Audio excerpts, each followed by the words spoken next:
Happy Friday, everybody. Good to be back with you here. Mike for everyone with our Think Scripting class. Hoping you're having a good day in the markets. Plenty to look at today. And I wanted to talk about really combining a couple of different topics that we've discussed previously.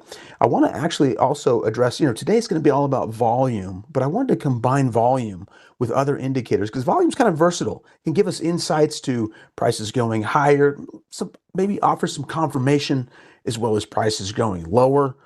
Volume can always be helpful in that regard. Well, generally it can be helpful. A lot of traders will use it in that fashion. I want to talk about three different types of volume using ThinkScript, kind of building it behind ThinkScript here, and then combining it with some price action too, and just seeing what we've got out there. So looking forward to it very much, but all about volume today. Welcome to those of you in the chat. Do recognize many of you here. Luke, Rocky, David, Andrew, Amy, Will, Ocean, Scott, Robert Boucher, as well as Brown Buffalo.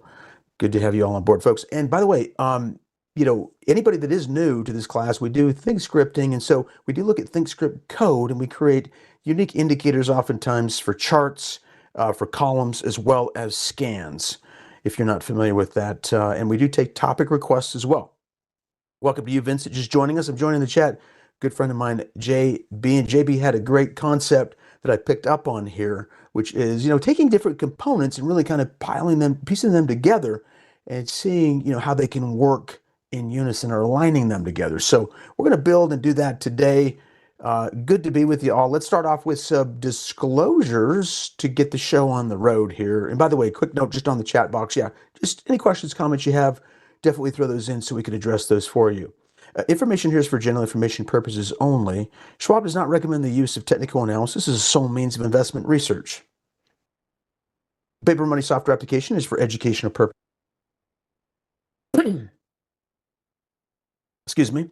And for the sake of simplicity, the examples in this presentation do not take into account consideration of commissions and other transaction fees. But we are going to look at some stocks that might have some overlap within some of the codes that we've written out previously. Okay, investing does involve risk, including the loss of principal, and past performance of any security strategy does not guarantee future results or success. Did I say that fast enough? I think you got it, though. Yeah, past performance of any security strategy does not guarantee future results or success. Folks, with that, we're just going to take a quick look at the markets here and get going with it. I'm probably sure you've seen this already, but interesting, we don't get down here too often where we are literally right at the 200-day moving average on the markets. And a lot of times I bring this up because you want to kind of decide on the think scripts that you're looking at. Do you want it to be bullish or bearish? A lot of investors, traders, as well as institutions have talked about the 200-day moving average that we've got listed right up top here. The 200-day, and what does that tell? Well, it's just an average over a period of time, but a lot of analysts, as well as I said, investors, will use this as a guide. And let's just write it as it stands. Bullish above is what they will look at, generally speaking. Bullish above the 200-day moving average and bearish below. Now, it's also known as one of those areas that can have a bounce or a retest of a long-term support. We got very close to that level here. We certainly went below. We touched off it over here. This is all the way back in 2023 before retesting lower and then breaking up above. Keep in mind, we're very, very close to either the bullish or the bearish when you're right at it. And that's the way a lot of investors might look at the market. So we're kind of in that range right now and curious to see what happens. I've kept this long-term diagonal trend in place just to sort of highlight here for you that if you extend this off to the right, it can still act as support if you're below it, resistance as you are, I should say support if you're above it, and resistance if you are above it. So if you're below it. Yeah, if you're below it. So you've got to potentially bounce off the 200-day and still clear an area like this. And perhaps maybe next steps would be something like a hold. Did I say that right, James? Hold. He's been saying it longer than anybody I know, so I want to say it that way. But a hold, and that would be perhaps into next week. Of course, it wouldn't be today because we just made a new low. And by the way, you know what? Let me tell you something. We have not got a close above the high of the low day. Take a look. Check it out. all the way down, down, down, down, down, down, not there. We came close to touching it, didn't close above it. So a lot of times, patience, young grasshopper, as somebody famously once said, it may require patience. But with that patience, you might get a better entry point too, if in fact, ultimately, there ends up being a bounce. Okay, we could. You could get a bounce over here, and then you could see something like this roll higher. But, a close above the high of the low day would be something like, yeah, above this level. Boom, something above this. Like right above this level, perhaps. And then you get a close above the high of the low day if you were to get that. But that's the question. We could take a look at it. One quick note before we go any further, but this is, like I said, it's very important to kind of determine what direction we're going to be looking at when we're focused in on our think script. Are we looking for those bullish bounces, or are we more on the other end, on the other side? Okay. Oh, 1 second here.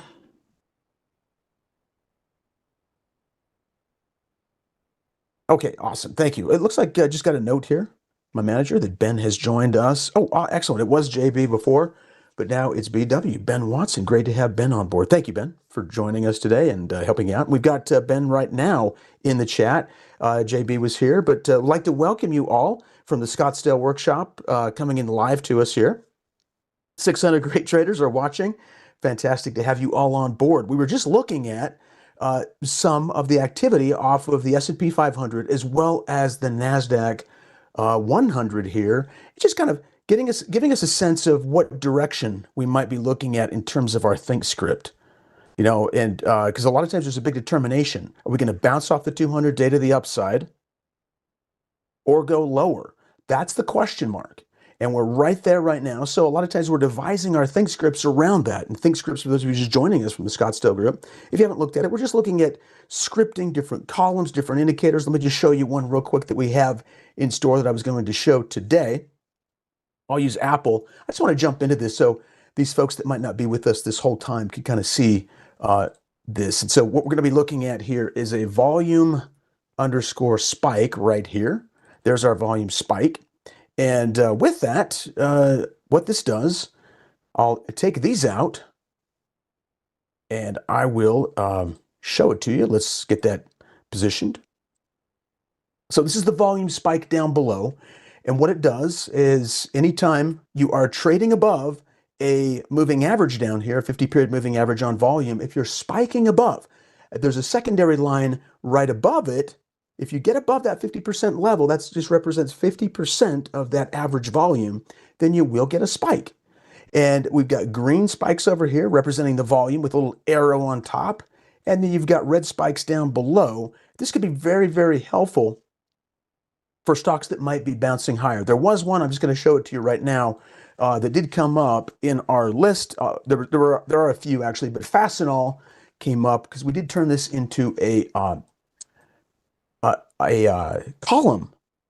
And we'll look at that here momentarily, but you'll notice over here, we can use this, and this is how I was able to identify it. It's kind of hard to see it right there, but notice we did break above some highs, and we did so with bullish volume that was 50% greater than the 50% moving average. And these numbers can all be changed, but you've got to the downside as well. You've got, green to the upside and whatnot. So there are a few different considerations to look at here within this indicator. But for those of you joining us, yes, we held this class on Fridays.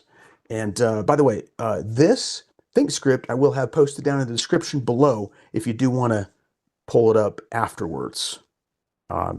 After your live session, if there's something you're interested in, which is what we do. We put those in the description section.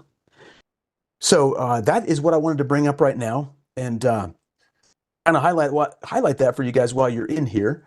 I kind of jumped a little bit fast forward ahead just to kind of show you what we're going to be talking about today, give you a little feel for it. But that is an indicator on the chart, and again, we can do that on the columns as well, which I do have. We'll have a column that will show that. I'm going to talk about that just momentarily as well. So, all right. Great to have you all on board. Yep, from Arizona. Let's see, 600 representing Arizona. There we go. Excellent. All right. Perfect. All right. Well, let's do this. I'm going to dive back into our early part of our discussion I wanted to look at in terms of volume. Volume can be so helpful. Today is all about a discussion all about volume, but what I wanted to do was discuss how volume and looking at stronger volume can help to foretell or act as a confirmation of prices moving higher or not. In fact, a lot of times, if I can narrow in on a price range over here, just using Fastenal as a guide, you'll notice over here, a lot of traders will do this. They'll look for price action, really showing strength over here to the upside. And as prices are going higher and breaking highs, the idea for a continuation of the trend might have something to do with volume building and building up over here. That's a very, very important point to look at. And that would be construed as a positive. All else equal, that could be construed as a positive. Now, what you want to see when prices are consolidating is a general downward move in volume. So as prices are consolidating lower, if there's an expectation of prices going up into the future, if that's our expectation, we want to see volume actually contracting a little bit over that range. And that's exactly what we saw here with Fastenal in this trade example. Now, if I back out of that, you can see that, that could have helped create, volume could have helped create an early base for this stock. More buyers coming in. That helps us, kind of break through possible resistance levels. Ultimately, I still have the 200-day moving average on there. It broke us up above that level, and ultimately we were able to carry higher over time as volume began to increase later on down the road. So just want to kind of use this as an example of volume and maybe the importance of finding those areas where you are seeing spikes, like right in here, right? Significant spikes above that moving average. Okay, I'm going to pull it back out here. And some of these arrows line up perfectly. I couldn't quite figure out in the ThinkScript to line it up exactly. But here are some adjustments. Now, I did take this from an existing study that had been built by one of the coaches, and I adapted it a little bit. And I made it a little bit easier to adjust what moving averages you want, as well as the percent traded above the moving average. Let me give you a case in point. All you want to do over here is go right back into our dropper icon, and go into the volume spikes and go over here to the right. Click on the gear and you'll see it right there. So what you could do, once you're in this box, this is a ThinkScript. You can type in the length for the average volume. In this case, we have 30. I was using 50 previously, but there's 30. But here's a 50% spike above that 30-period moving average. So let's just line these up again. So here is the 30-period moving average right down there at the bottom. Price is trading above there. Well, it's trading greater than the average. But then the spike itself, use a different color here in blue, is when it crosses above that line. You'll notice that I do have the show arrows on. That's checked. But I also have the spike type. I've got it listed as both. So it's going to show us the red as well as the green. Now, sometimes we might just be looking for one or the other just based upon the trend that we're focused in on. Let me show you what that would look like over here. Really, it's a really nice, it's an easy, quick adjustment. Just say, I'm just looking for bullish candles. There you go. And what this is going to do is just kind of take out a lot of the additional space down within there in volume, so you can just see those green coming in a little bit easier.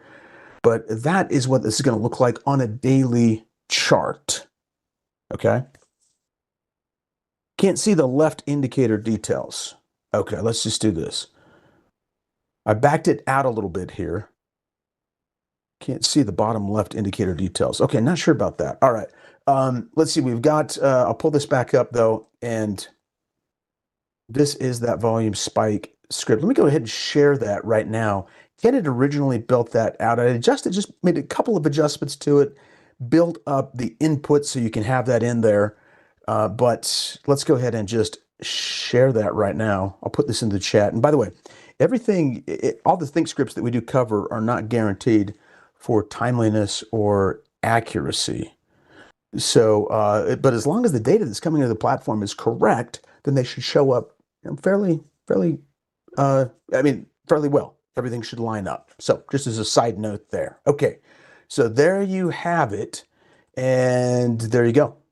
So notice when I zoomed in quite a bit, the volume was really quite a bit thicker, but the arrows didn't thicken up as much. But if you can if you zoom in a lot, those kind of arrows blend in with the volume and it makes it a little bit tricky. Again, those of you that are joining us live, if you're still here, or those of you that are joining us just after this presentation has been recorded, you can find this.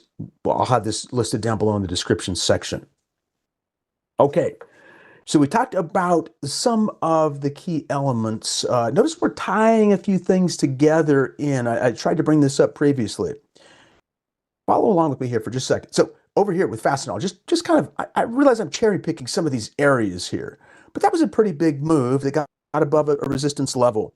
And notice, I think that's the biggest volume that we had. That is the biggest volume that we had over, well, this is a 2-year time frame. So over the past 2 years, biggest volume by far was right there. Now, notice that also combined, it was associated with a breakout right through there. I don't know if any of you have looked at the Darvas box breakout that we did last week, but this could be combined with the Darvas box, okay?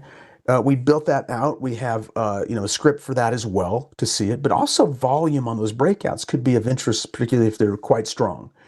We could also look at other sorts of indications too, which I'll talk about here momentarily, combining indicators together, because volume works so well actually in combination.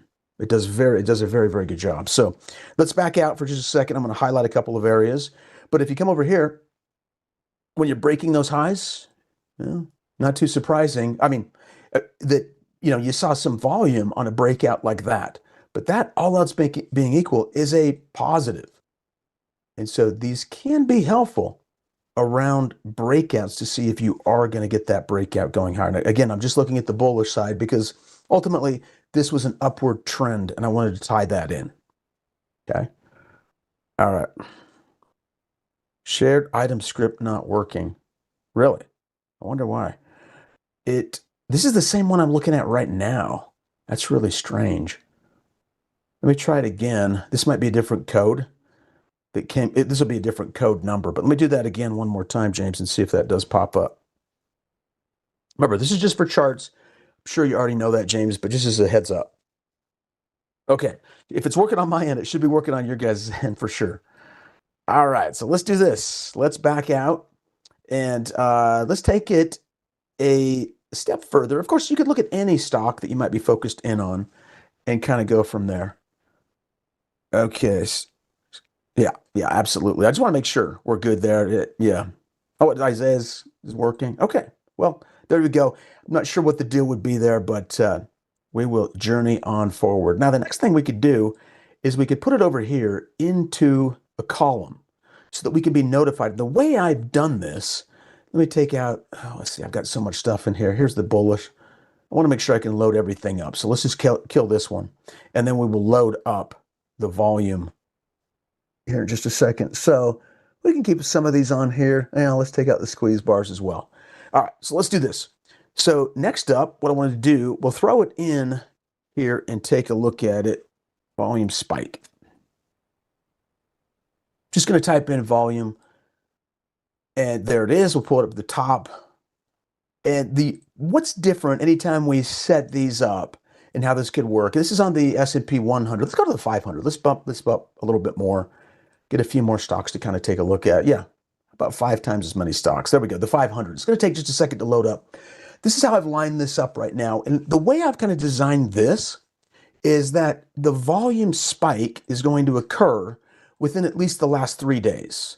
And one of the things that you'll note about that is sometimes when you do get the big volume, you might get a consolidation that follows right after. It might still run up. It might consolidate after. Sometimes volume will tend to do this. It'll tend to go like this. It will go, as prices are going higher, the volume will go higher, higher, higher, and kind of peak at the top end. But that could still be okay because maybe it sets up for the possibility of a run higher. Okay, so as long as we can identify it, and honestly, if you're running it every 3 days, you should be able to see everything. And here we go. So looks like we still have some loading. Let me kill this one as well. If you have too many in here, we know that it bogs it down. In fact, it just won't give you all the data that you're after as well. I've got just the hold over here right now. And Some of them are still loading. All right, well, let's do this. I'm going to go ahead and click on it. You can see how I've lined this up. You've got bullish and you've got bearish, and then you've got the no spike in volume at all, is how this is lined up. But again, this is done over a 3-day time frame. So it's either today, 2 days after, or 3 days after you would get that sign. These are all the bearish spikes. These are the bullish spikes. Let's look at a couple of these right now, because there are some variations that we can look at too. This is over here. Let's go ahead and take a look at, okay, so IPG.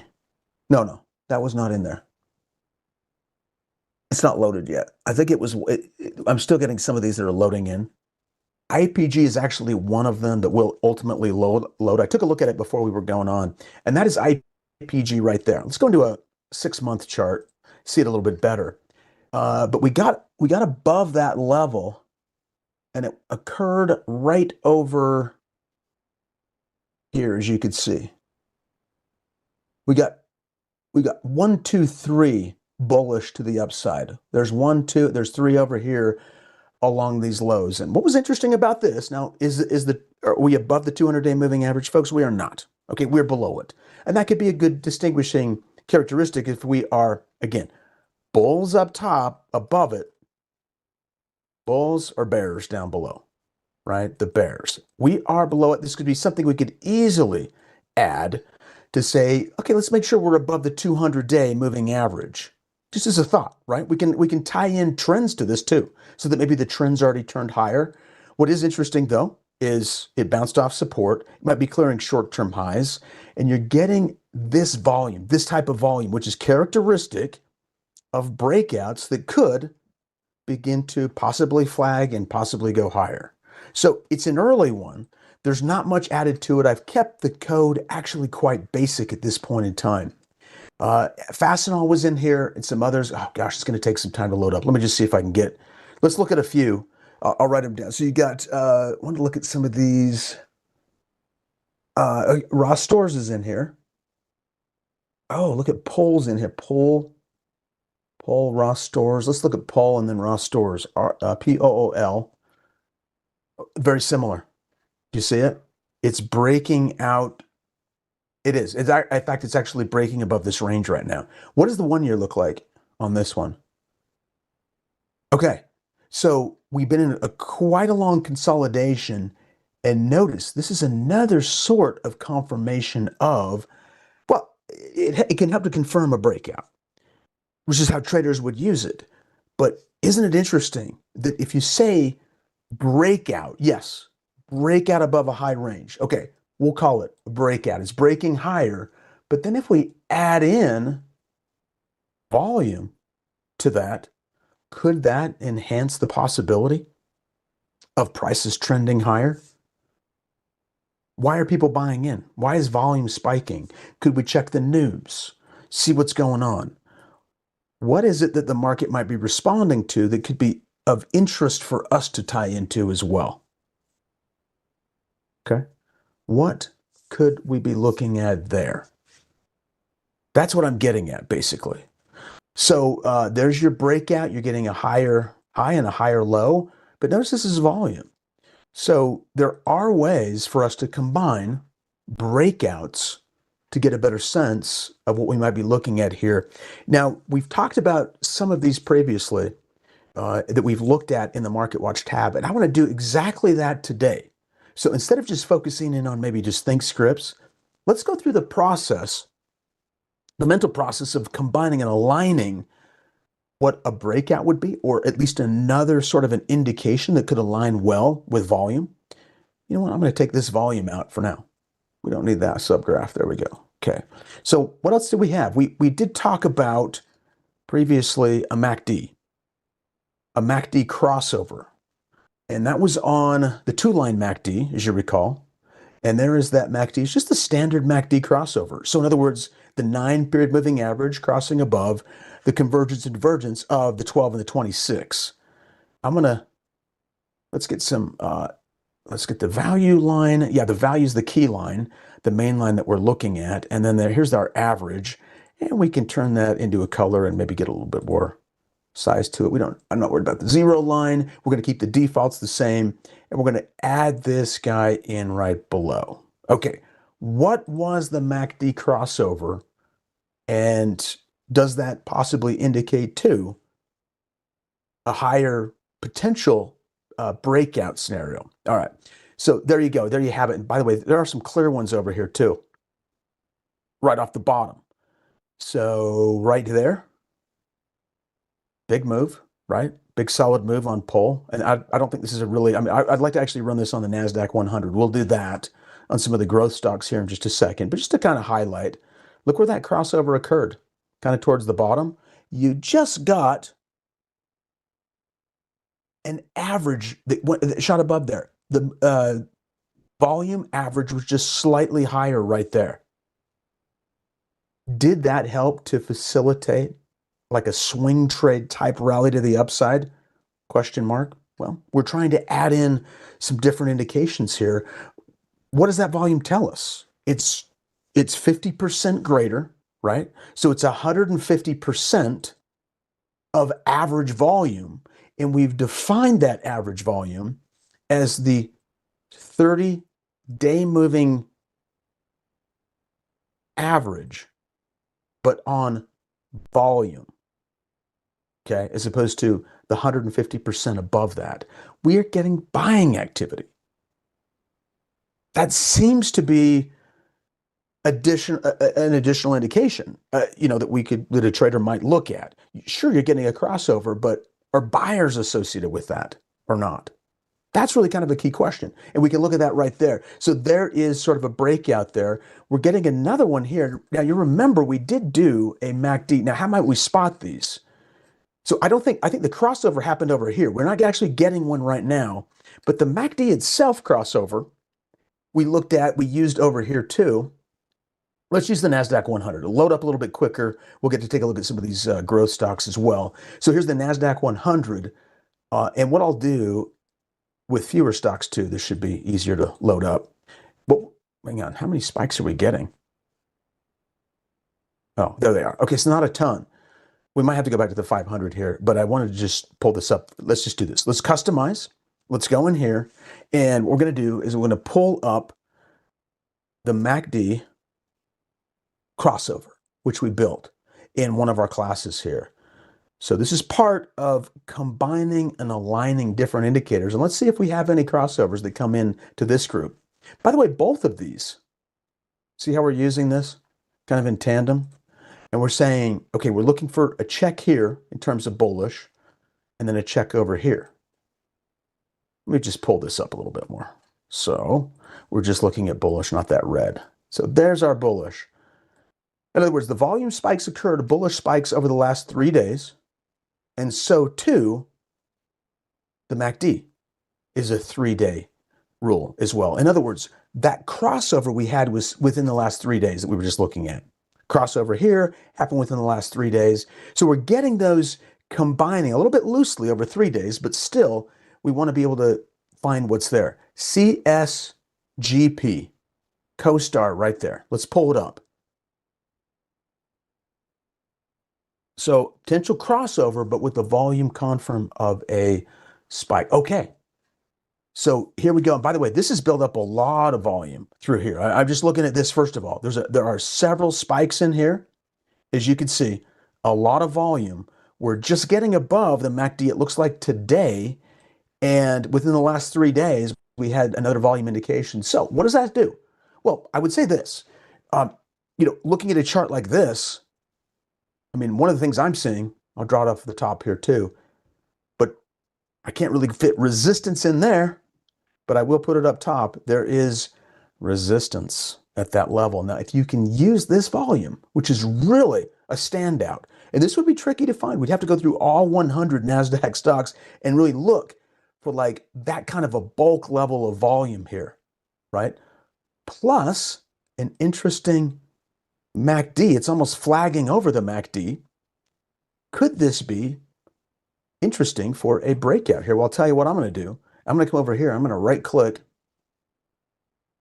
And I want to know if we start, I'm going to put an alert on there just so it can text me if in fact we start to break out.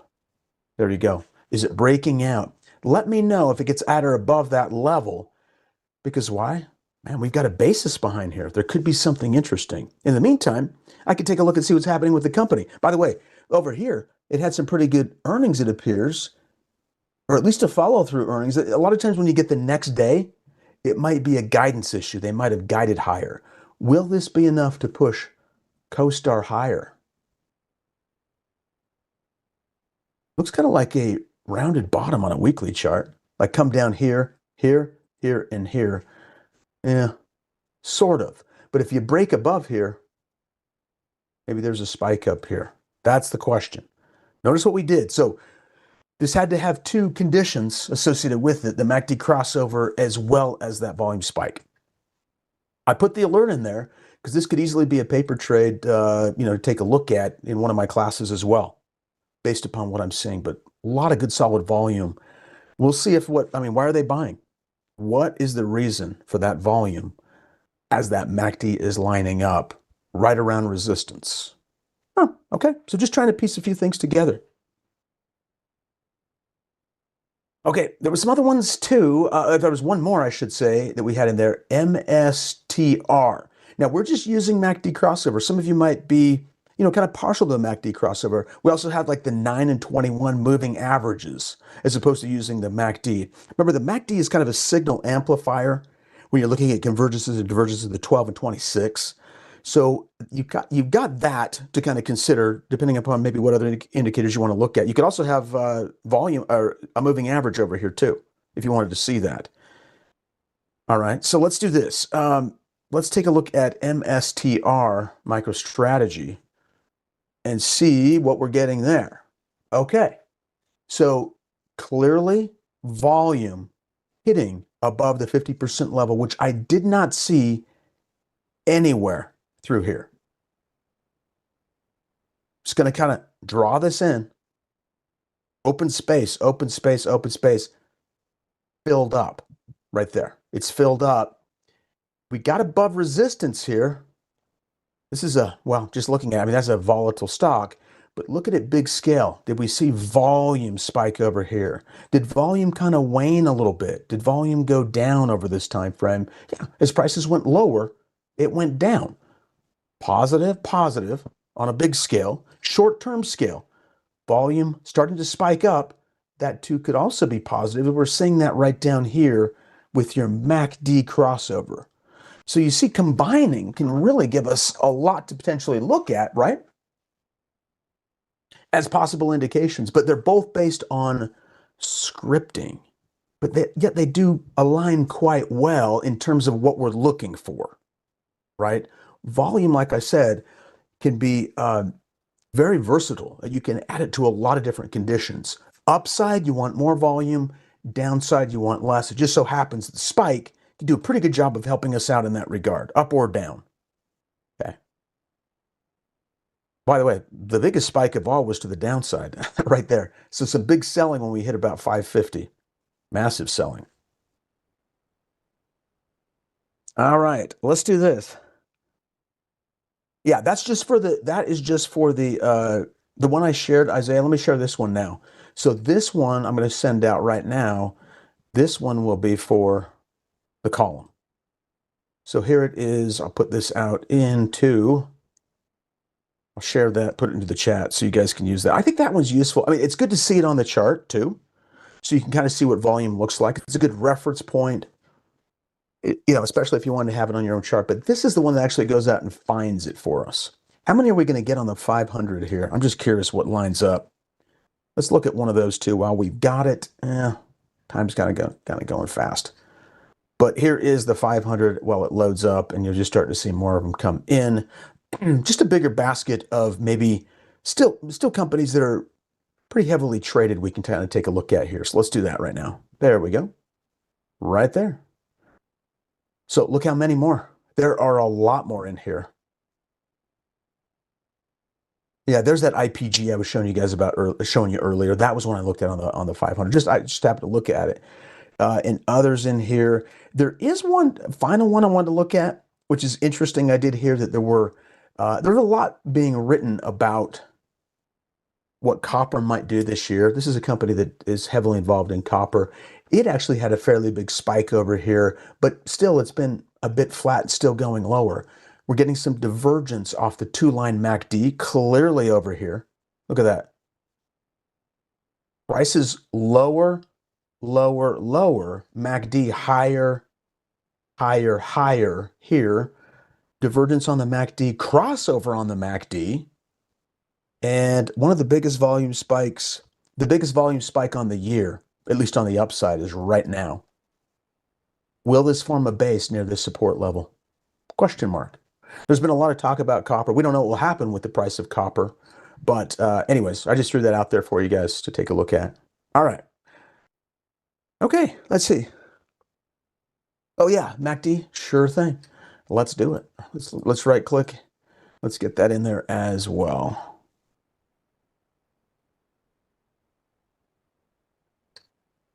We are just throwing all kinds of scripts out to you guys today. You'll have fun over the weekend, perhaps, going through and looking at a few of these. But there you go. So that last one there is the MACD. By the way, the last two I just shared, those are both for columns, just clearly for columns, okay? All right. Well, I promised you three indicators. I've got one more to look at, and we'll go from there. I think James has got us all caught up on the questions, so let's continue on. This is going to be a scan, and you guys are familiar with the, let's pull up the indicator first so you can see it on the chart. I'm going to take these off for now. Let's just clear them off for now. And we're going to look at another form of the money flow that I know a lot of traders will look at, and that's going to be the money flow index right there. Here is the index, which looks at money flow, but it does it over kind of a simplified approach. And what it will do is it will look at money flow itself, which I've used and talked about many times in this class, which is a cumulative or distributive over time. In fact, it's not in sort of an oscillating range. It's not like an oscillator. This is an oscillator. So it will take that money flow and it will show you if the money flow has been building. And by the way, absolutely money flow is building through here on FCX. Now, will that help to form a bottom or not? Well, that's the question mark. But notice you got a pretty interesting divergence and a big spike. A lot of times these will spike big is an indication for volume. This is a divergence, right? We looked at the divergence previously. That is a substantially higher low than we have here. But if we're using money flow index, money flow itself, which tries to net out net buyers relative to net sellers, it nets those out. That's what it tries to do, this indicator. How do we have one that can find divergences? Well, I pulled this one up here as a scan because we had talked about divergence indicators previously, and this could be used easily as another indicator to kind of help us in that regard. In fact, there you go, MFI. I put it in place. And let's go ahead and scan this one, and I'll show it to you. So we are scanning the NASDAQ 100 here, and you can see a couple of these coming up right now. Okay, in terms of a divergence. Now, some of these have had, I'm going to take a look at Google. Let's see. Let me see if I can show you what's going on in Alphabet. All right. Now, this is on a 1-year chart. Hold up. Let me go back to that. Scan 1 second. And see what we've got. So there is Google. Yep, we had it. And what this is seeking out, and I might need to set this up a little bit differently perhaps, but volume over the past over the past 22 bars, there have been 3 indications of a divergence. That's a little bit too tight here. We're right at the 200-day moving average. It's interesting. It pulled up this stock, but that's part of our scan. Let me show you the scan up top over here. In fact, if I go to the scan, I'm going to go to my indicator here, and I'm going to show you something. We're going to look at a max length period. Remember, this has the fold code where it's looking over a time frame, and it's saying, I'm going to say in this case, over the past 44 bars, I'm going to double this up. I'm going to say, but I'm going to add a little bit more to this. I'm going to say, I want to see over the past 44 bars, at least 10 indications of a divergence where prices were trading lower, but the money flow index was trading higher. And let me see what we can do on this. We'll go with 40. Alf, I just doubled it. It's okay. We'll just go 40. And we'll do something like, dare I go 20? Wow, that's a lot. Are we going to get anything here? Let's just see what we get. Let's run through this. Maybe not on the NASDAQ 100. We might get something though on the 5. We got one. MSTR. Okay. We looked at that one already. Let's go with the S&P 500. And so, folks, it's looking back 40 bars and it's saying there was a divergence between price and the money flow index over that entire time frame. And that gives us an indication that there could be another sign that there could be buyers coming in on a big scale. I wanted to list 3 today. That's our third one. Don't mean to overload you guys, but that's another separate indicator that could be tied into our group a little bit. So let's do this. I'm going to go up top. Let's look at a few of these right now and just see what we've got. Ulta's in there. Fair Isaac, FICO. Oh, FICO scores. Okay. Do you see what it did? Over the 40 bars, we had 10 hits where the money flow index was showing increases. It's showing strength here relative to prices, which have been doing what? Well, they've been flattening out, and we're very, very close to the 200-day moving average as well. So keep that in mind. That could be something you could consider, right? For FICO. What was the other one? Ulta? I just want to pull these up on the fly and just see what we've got on some of these. Okay. Could there be a long-term support all the way through here? Possibly. We've had some pretty good spikes. That was a good spike off that bottom. Will we get another one here ahead of earnings? It looks to be that there might be some buyers coming ahead of what? Do you see it? See how it's netting out? It tries to net out those buyers and sellers. And look where they're coming ahead of earnings. Maybe one to keep an eye on. Maybe you get a trend line break in here. Maybe what we can do is look at our MACD crossover. What does that look like after earnings? How about the volume spikes? Is volume picking up? See how we're really putting volume kind of on the center stage here in terms of confirmations or trying to get additional confirmations for a possible bounce. All right, folks. Well, I'll tell you what, if you like today's presentation, do me a favor, just smash that like button. I've got to share this, which I'll do right now. Smash that like button. It just gives me, a sense that you guys are, getting something out of this. You're finding it useful. I'm going to share this as well. So here is, I'll put it just noted here. So this is the MFI, Money Flow Index scan right here. Boom. So you've got that as well. There you got it, Thea. I read Thea's mind. I remember Thea last time. Said, hey, can we get that? Or I believe it was last time. Yeah. Well, it was one of those times. Anyways, folks, it was great to be with you. Have fun with these indicators. Always be mindful of that volume, how it can be effective for a lot of traders. That's what they think in terms of, hey, am I getting more buying activity as prices are going up? Am I getting less sellers as prices are going down? All these indicators really tied into that concept, but just using different scripts to tie in really a concept that James Boyd had brought up, which is, hey, focus in on maybe some of the companies that are having some combinations aligning up with things. So I thought it was spot on. It's a great point. Again, folks, like the presentation, subscribe, bottom right-hand corner of the screen. We'd really appreciate that. I don't think we had a survey today. And all right. On that note, everybody, have a fantastic weekend. And thanks so much, James, for your help in the chat, as well as our directors for the broadcast today. Take care all. Bye-bye.